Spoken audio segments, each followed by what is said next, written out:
क्या आपके आसपास ऐसे लोग हैं जो आपकी ऊर्जा चूस लेते हैं? तो इमोशनल वैम्पायर्स किताब बताएगी कि ऐसे लोगों से कैसे बचें। This book exposes energy draining personalities and how to deal with them smartly. आइए शुरुआत करें इस पॉजिटिव सफर की, सिर्फ A2 ऑडियो बुक चैनल के साथ। क्या आप जानते हैं, कुछ लोग ऐसे होते हैं जो आपकी जान नहीं लेते, पर आपकी रूह को धीरे धीरे खा जाते हैं। ना वे चिल्लाते हैं, ना ही आपकी आंखों में जहर घोलते हैं। वे तो बस मुस्कुराते हैं, आपसे प्यार से बात करते हैं और आपकी आइडेंटिटी को चुपचाप मिटा देते हैं। Welcome to world of emotional vampire CB, जहां इंसान दिखते तो हैं अपने, लेकिन असल में वे आपकी एनर्जी, आपकी सोच, आपकी आत्मा का खून चूसते हैं। इस सीरीज में हम डॉ अल्बर्ट बर्नस्टीन की लेजेंडरी किताब इमोशनल वैम्पायर्स को डिकोड करेंगे, चैप्टर बाय चैप्टर, डेप्थ में उतरकर। हर उस शैडो को पहचानेंगे जो आपके आसपास है, पर आप उसे देख नहीं पाए। अगर आपने कभी किसी से बात करने के बाद थकावट, गिल्ट, कंफ्यूजन या एंग्जाइटी महसूस की है, तो हो सकता है आपने किसी इमोशनल वैम्पायर से सामना किया हो। बिना जाने अब समय आ गया है उन्हें पहचानने का, अपने मन की शक्ति को वापस लेने का और अपनी साइकोलॉजिकल बाउंड्रीज को फिर से खड़ा करने का। तो इस डार्क साइकोलॉजिकल जर्नी में शामिल होने के लिए सब्सक्राइब कीजिए, लाइक कीजिए। अगर आप खुद को बचाने के लिए तैयार हैं तो शेयर कीजिए ताकि और लोग भी जाग सकें, और नीचे कमेंट करके बताइए, क्या आपने कभी किसी इमोशनल वैम्पायर को अपनी जिंदगी में महसूस किया है। अब चलिए इस अंधेरे सफर की शुरुआत करते हैं, जहां हर मुस्कुराहट एक नकाब हो सकती है और हर रिश्ता एक शिकार। Let's begin the journey into the shadows. Welcome to emotional vampires, chapter 1, children of the night. क्या आपने कभी किसी से मिलने के बाद ऐसा महसूस किया है जैसे आपकी सोचने की शक्ति, आपकी क्लैरिटी, आपकी एनर्जी किसी ने चुरा ली हो। बाहर से सब नॉर्मल लगता है, उस इंसान ने कुछ बुरा नहीं कहा, कोई इंसल्ट नहीं की, कोई ऑब्वियस मैनिपुलेशन नहीं किया, फिर भी आप इंटरनली टूटे हुए महसूस करते हैं। ऐसा लगता है जैसे कोई अंदर ही अंदर आपकी आत्मा को धीरे धीरे ड्रेन कर रहा है, और ये प्रोसेस इतना सटल होता है कि आपको पता ही नहीं चलता कि आप खुद को खोते जा रहे हैं। यही है चिल्ड्रन ऑफ द नाइट। डॉ अल्बर्ट बर्नस्टीन के शब्दों में, ये वो लोग हैं जो इमोशनल वैम्पायर्स होते हैं, जो आपकी इमोशंस को खून की तरह पीते हैं बिना कोई निशान छोड़े। ये लोग दिखते हैं नॉर्मल, चार्मिंग, स्वीट, पोलाइट, लेकिन वे आपके माइंड और सोल के उस हिस्से को छूते हैं जहां से आपकी आइडेंटिटी बनती है, और वहीं से आपको धीरे धीरे तोड़ना शुरू करते हैं। अब सोचिए, क्या आपके जीवन में कोई ऐसा है जो हमेशा आपके हर डिसीजन को क्वेश्चन करता है, लेकिन इतने सॉफ्ट वे में कि आपको गिल्ट महसूस हो। कोई ऐसा जो आपकी तारीफ करता है लेकिन हर कॉम्प्लीमेंट के साथ एक छोटा सा डाउट अटैच कर देता है, जैसे तुमने बहुत अच्छा किया पर थोड़ा लकी भी थे, तुम स्मार्ट हो, बस कभी कभी ओवरथिंक कर लेते हो। ये होती है इमोशनल पॉइजनिंग। मीठे शब्दों के जरिए दिया गया जहर। आप ये सोच भी नहीं पाते कि कोई आपको नीचे गिरा रहा है, क्योंकि वह तो आपके अच्छे के लिए बोल रहा है ना, लेकिन असल में वो आपकी सेल्फ ट्रस्ट को धीरे धीरे खा रहा है। एक और गहरी बात समझिए, चिल्ड्रन ऑफ द नाइट को आपकी सक्सेस से तकलीफ नहीं होती, उन्हें तकलीफ होती है जब आप कॉन्फिडेंट होते हैं, इंडिपेंडेंट सोचते हैं और अपनी आवाज पर भरोसा करते हैं, क्योंकि जैसे ही आप शाइन करते हैं वो शैडो में चले जाते हैं। और इमोशनल वैम्पायर्स शैडोज में नहीं रहना चाहते, वो चाहते हैं कि आपकी लाइट उनकी डार्कनेस को भर दे। एक एग्जाम्पल से समझते हैं। आयुष एक बहुत क्रिएटिव लड़का था, आर्टिस्ट, थिंकर, ड्रीमर। उसका सबसे अच्छा दोस्त कृष हमेशा उसके साथ था, सपोर्टिव, लॉयल, केयरिंग, ऐसा दिखता था। लेकिन हर बार जब आयुष कोई नया आइडिया लेकर आता, कृष उसे सटल तरीके से डिस्करेज करता। यार, आइडिया तो अच्छा है पर लोग समझेंगे नहीं, तू कर तो सकता है पर इतना आसान नहीं है। धीरे धीरे आयुष ने अपने आइडियाज पर डाउट करना शुरू किया। उसे लगने लगा शायद वह वाकई अनरियलिस्टिक है, और यहीं पर कृष ने अपना काम कर दिया था। उसने आयुष की इंटरनल वॉइस को वीक कर दिया। बिना किसी डायरेक्ट अटैक के, बिना किसी लड़ाई के, उसने आयुष की इमेजिनेशन को कॉम्प्रोमाइज करवा दिया। बर्नस्टीन कहते हैं, ये लोग आपके अंदर गिल्ट, कंफ्यूजन और इमोशनल डिपेंडेंसी क्रिएट करते हैं, और वे सबसे ज्यादा खतरनाक होते हैं जो दिखते हैं आपके अपने, लेकिन सच में आपका नहीं सोचते। चिल्ड्रन ऑफ द नाइट एक ही चीज से डरते हैं, आपकी अवेयरनेस। जैसे ही आप समझ जाते हैं कि कोई आपकी एनर्जी चुरा रहा है, जैसे ही आप अपनी इमोशनल रिएक्शंस को डिकोड करना शुरू करते हैं, उनका पावर कमजोर पड़ने लगता है। इसलिए सबसे पहली लड़ाई है अपने एहसासों पर भरोसा करना। अगर किसी के साथ रहकर आप बार बार कंफ्यूज्ड, एंग्जायस या एग्जॉस्टेड महसूस करते हैं, तो जरा रुककर सोचिए, क्या वह इंसान आपको लिफ्ट कर रहा है या बस आपको इमोशनली होलो बना रहा है? इस दुनिया में सबसे खतरनाक राक्षस वे नहीं हैं जो डराते हैं, बल्कि वे हैं जो आपको धीरे धीरे आपसे ही दूर कर देते हैं। सो रिमेंबर दिस, हर कोई जो अच्छा दिखता है अच्छा नहीं होता। हर वो इंसान जो आपकी तारीफ करता है आपका भला नहीं चाहता, और हर वह रिश्ता जो आपको थकाता है जरूरी नहीं कि वह सच्चा हो। चिल्ड्रन ऑफ द नाइट हर जगह हैं, पर जैसे ही आप उन्हें देख लेते हैं वे आपको छू नहीं पाते। चैप्टर 2, मैच्योरिटी और मेंटल हेल्थ। क्या आपने कभी किसी ऐसे इंसान को देखा है जो बाहर से कामयाब लगता है, लेकिन अगर आप उसकी आंखों में गहराई से देखें तो वहां एक परमानेंट थकान छुपी होती है? वो इंसान जो हमेशा दूसरों के लिए अवेलेबल रहता है पर जब खुद गिरता है तो किसी को नहीं बुलाता। वो जिसे सब कहते हैं तू तो बहुत स्ट्रांग है यार, पर कोई नहीं जानता कि वह स्ट्रांग बनने की कीमत क्या चुका रहा है। आज हम मैच्योरिटी को एक कॉस्ट्यूम की तरह पहन चुके हैं, एक ऐसा मुखौटा जो सोसाइटी हम पर थोपती है कि तुम्हें दुख नहीं दिखाना चाहिए, तुम्हें टूटना नहीं चाहिए, तुम्हें हमेशा कंपोज्ड और बैलेंस्ड रहना चाहिए।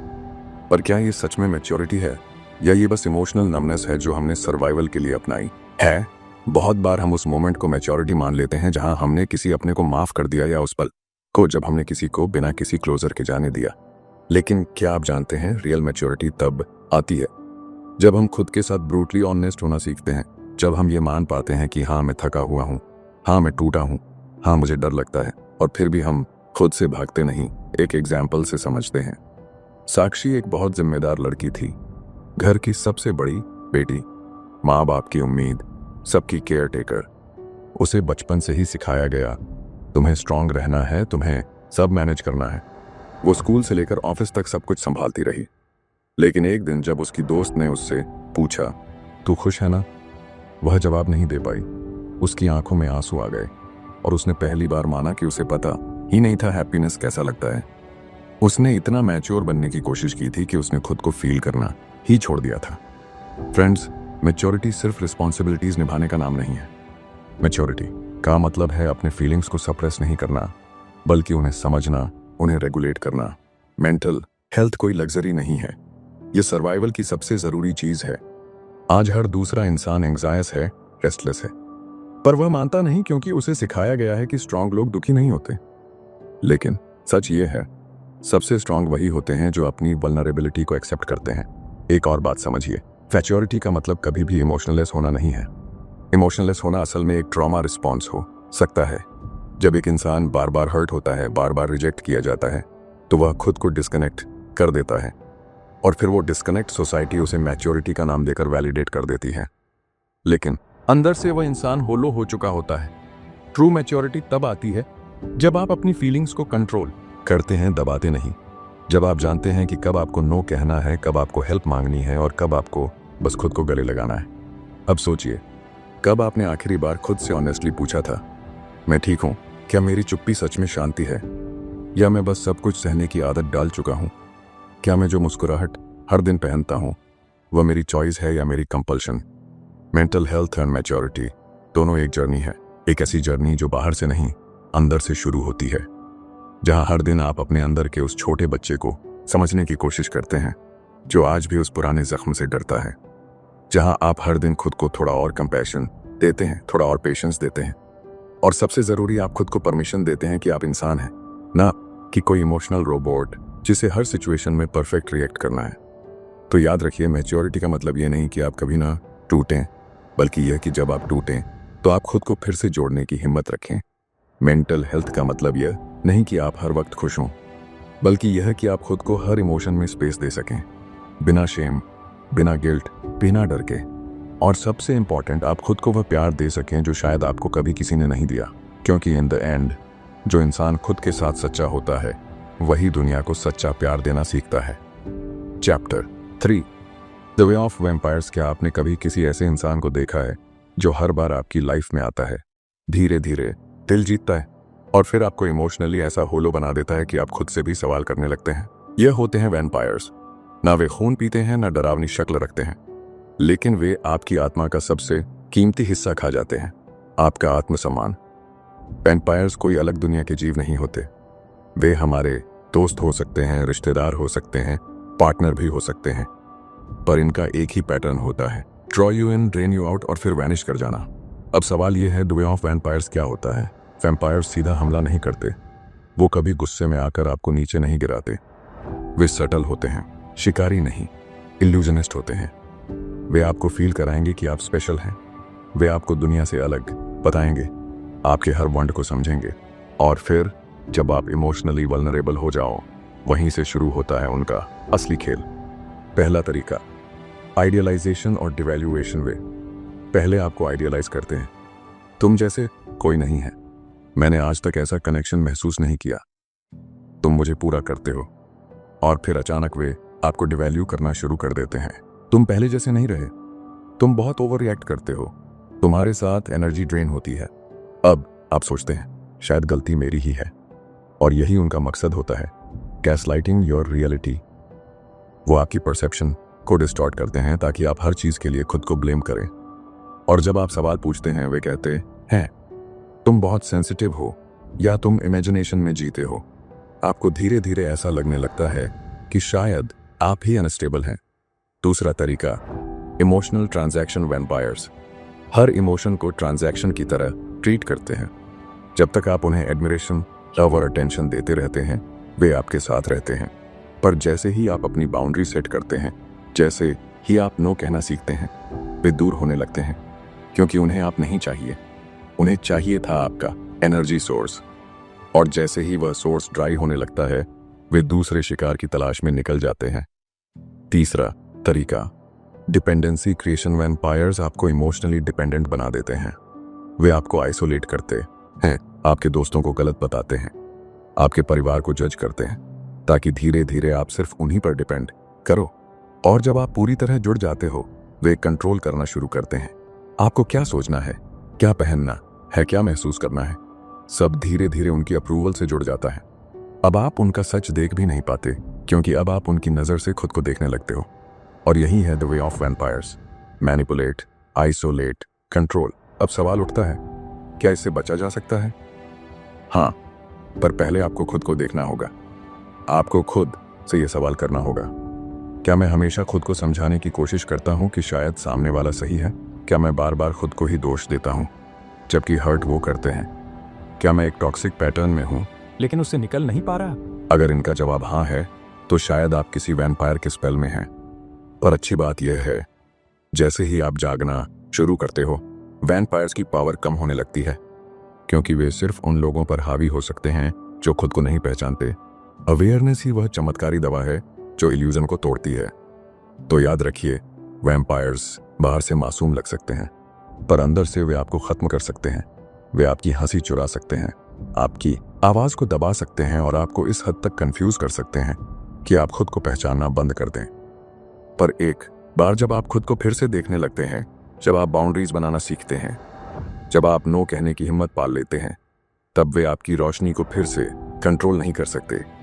वे ऑफ वैम्पायर्स आपको बताते हैं कि डार्कनेस कैसे काम करती है, पर आपकी जागरूकता, आपकी अवेयरनेस यह तय करती है कि आप उसमें खो जाओगे या उससे ऊपर उठोगे।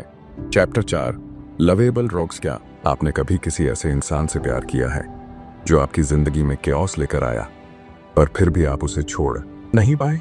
वो इंसान जो चार्मिंग था, फनी था, स्मार्ट था और इतना अलाइव लगता था कि उसके साथ वक्त बिताना इंटॉक्सिकेटिंग लगने लगा था।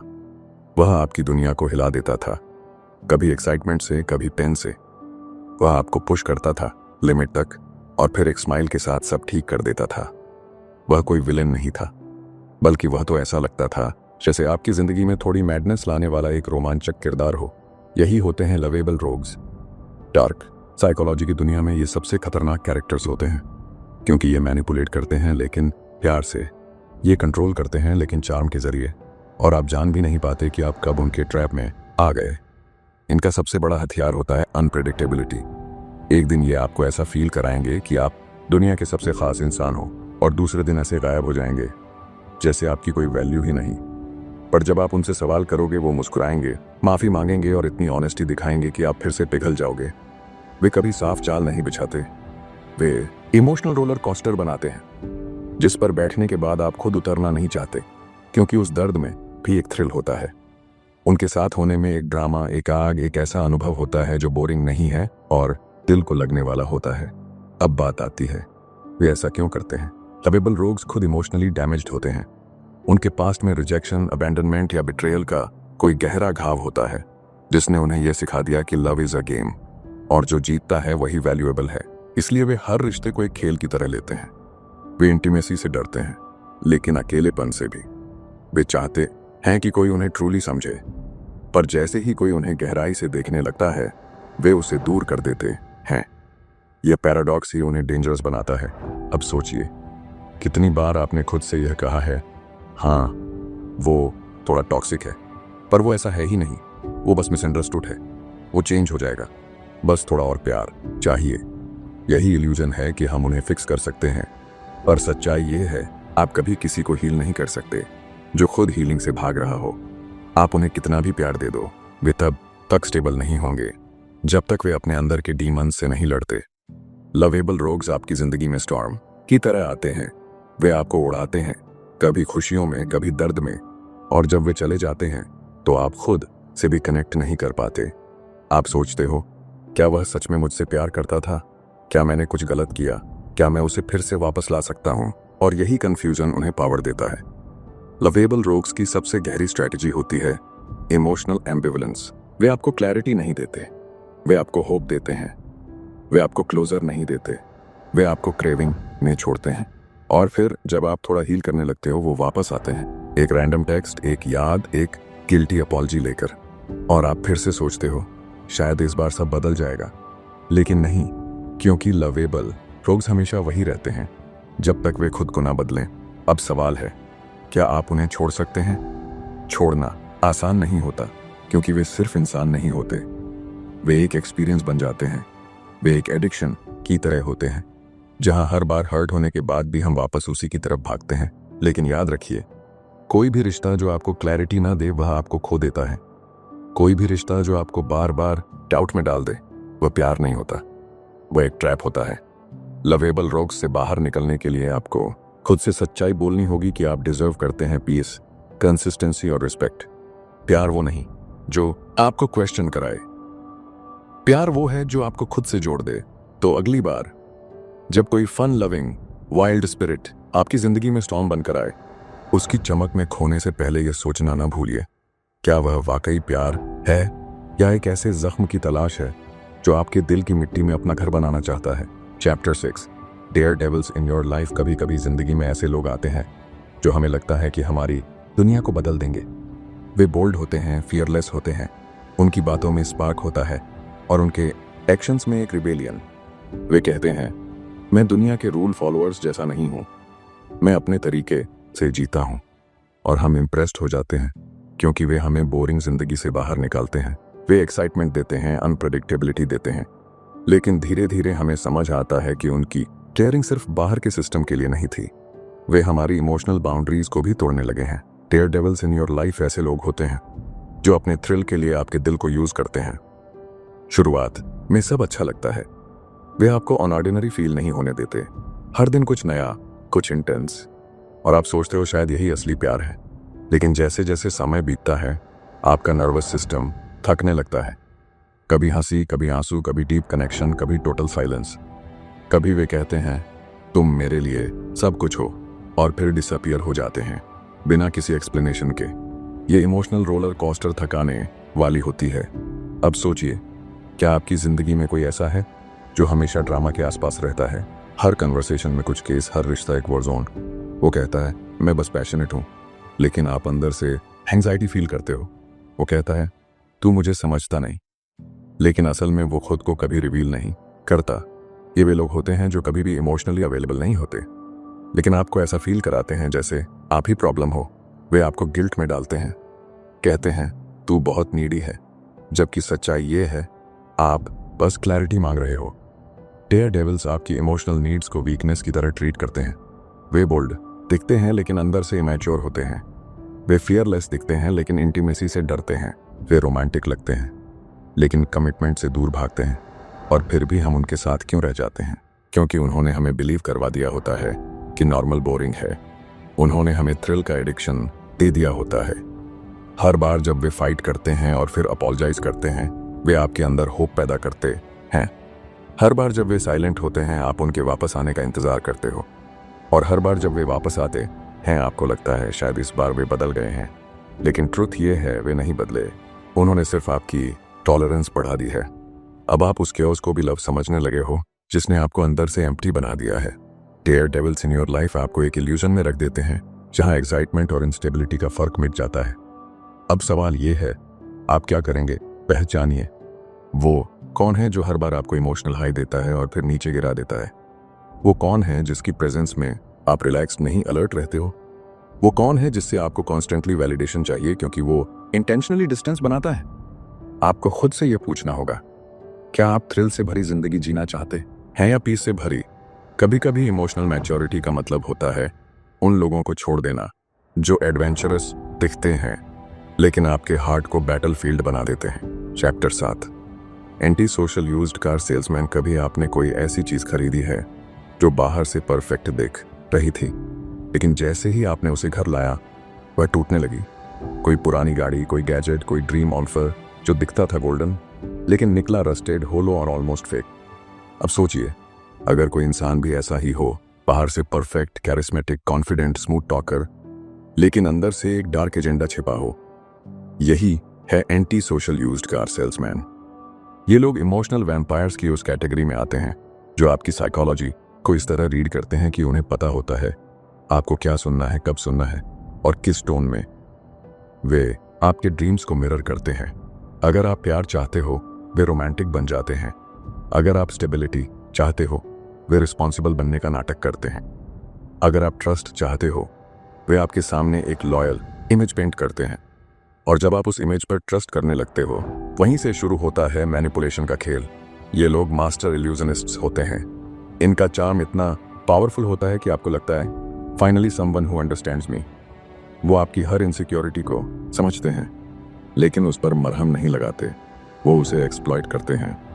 जैसे कोई शेडी सेल्समैन जो एक पुरानी खराब गाड़ी को पॉलिश करके उसे ऐसा दिखा देता है जैसे वह शोरूम से निकली हो। आप उसकी बातों में आ जाते हो। वह कहता है, सर ये गाड़ी आपको बहुत सूट करेगी, मैडम इससे बेटर डील आपको कहीं नहीं मिलेगी, और आप बिलीव कर लेते हो।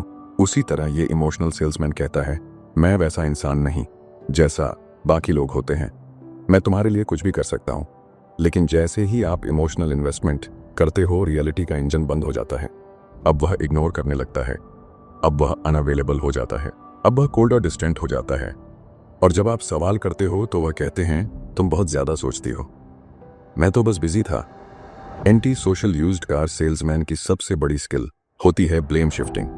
वे आपको फील कराते हैं कि गलती आपकी है, आप नीडी हो, आप इनसिक्योर हो, आप डिमांडिंग हो, और आप गिल्ट में डूब जाते हो कि कहीं सच में मैंने ही सब खराब कर दिया।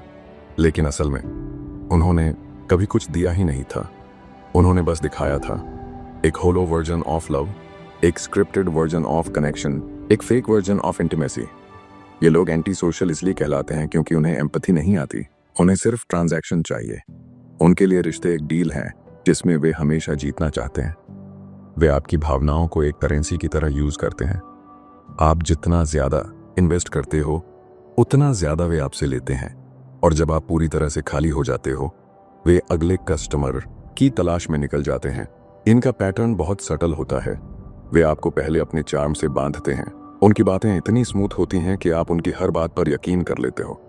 वे आपके सामने एक ऐसी इमेज बनाते हैं जो आपके सारे ड्रीम्स और डिजायर्स को रिफ्लेक्ट करती है, लेकिन ये इमेज रियल नहीं होती, ये सिर्फ एक मिरर है जो वे आपके सामने रखते हैं ताकि आप उसमें खो जाओ।